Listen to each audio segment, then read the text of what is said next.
Hello and welcome to ViewPoint. Today we've invited into our studio Terry Melvin, who is the president of the Coalition of Black Trade Unionists, or rather CBTU. In fact, he's only the second president in the organization's history. Terry, thank you so much for dropping by. Appreciate it. Thank you for having me. I really appreciate being here. Excellent. Tell me a little bit. My favorite question to ask trade unionists is this. Who gave you the union bug? What's your union story? Well, I started out as an 18-year-old working at the Developmental Center in West Seneca because my mother told me I needed to get a job and she worked there. So it was a little nepotism that got me in there. But the other thing is she was a union steward. So she told me as soon as I got off probation, I wanted to become a union steward. And I ended up being the youngest local president of our local after only being there 3 years at 21. And it was really ironic because I was the president and she was still a steward. So I just got that bug. I just wanted to help people. And I wasn't sure how I was supposed to help people. I thought I was supposed to go into medicine and that didn't work. But I realized that my calling was to help my fellow workers. Tell me about those first couple years as a union shop steward.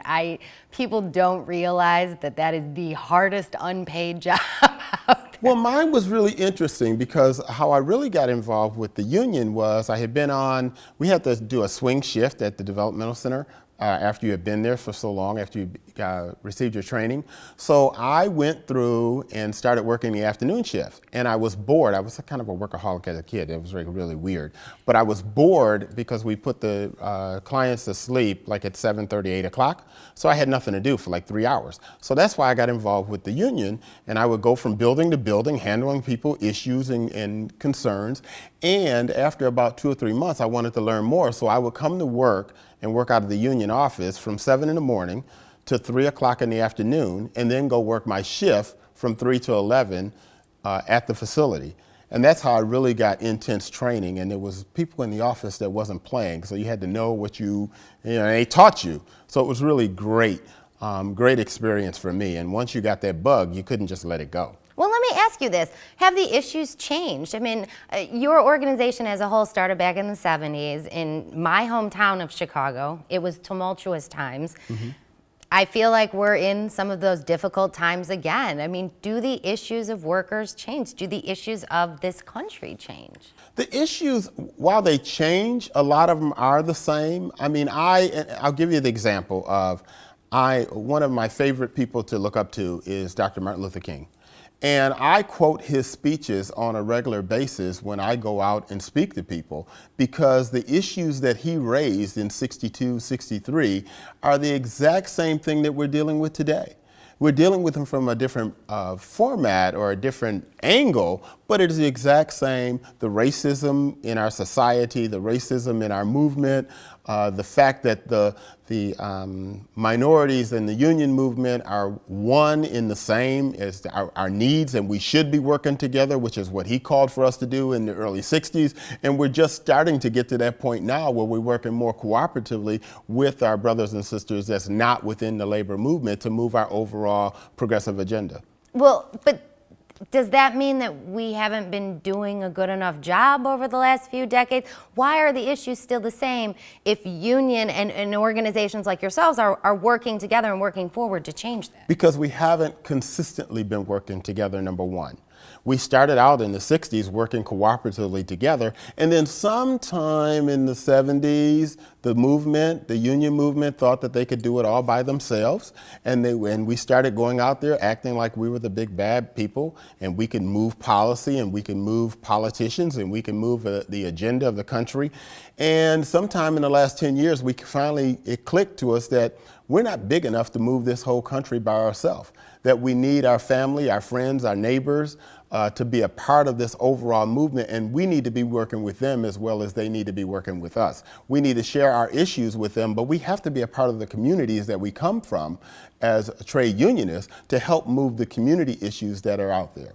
You know, I think that's one of the coolest things about it being 2016 is that every issue has become global. And I mean that in the best way. Voting rights, it's an election year. You're right. Voting rights is something that's going to come up again. It's been an issue we've been talking about for decades. But now, my brothers and sisters in the UK or in Africa or in Australia are saying, well, why is this important and why should I be aware of what's going on. And I'm able to explain that to them and send them information and let them look at rallies. Tell me, when it comes to voting rights, what is CBTU's role going to be, especially this year?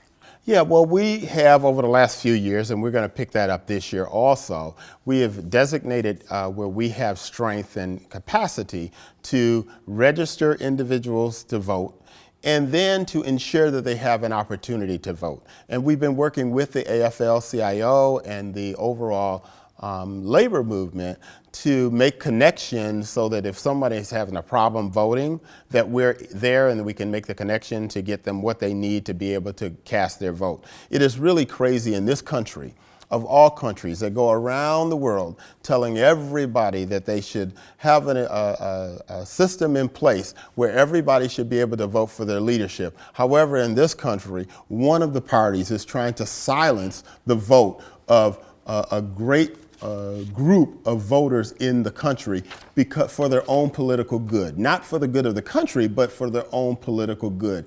And this is the craziest thing I ever heard of in my life. But this is what we're living with in this country. The same thing that we dealt with in the 60s, in the 50s, and the 40s, which is don't let minorities vote, because back then they said we weren't smart enough to vote. We wouldn't know who to vote for. And now their issue is don't let us vote because you've been in prison. Well, the system is put in place to put you in prison. So now you have a record, and they don't want you to vote because you have a record. It is absolutely crazy. If you're a citizen of this country, you should have a right to vote on who's going to represent you in your state house, in your White House, and in Congress. They use you as a person to get finances into their district if you're in prison, incarcerated, yet you don't have a right to vote for them. Something's wrong with that system. Well, and this is the first time that I think people outside of the union or the labor movement are starting to recognize wow, that really is still happening in 2016, because we kind of forget that we fight. We don't always win the battle. We kind of got to keep fighting. That's right. And it's a continuous battle.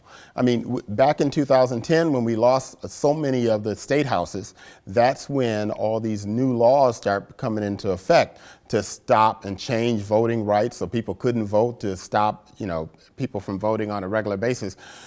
These laws came into effect only to stop minorities from voting, old people from voting that was not going to vote for the right in the country.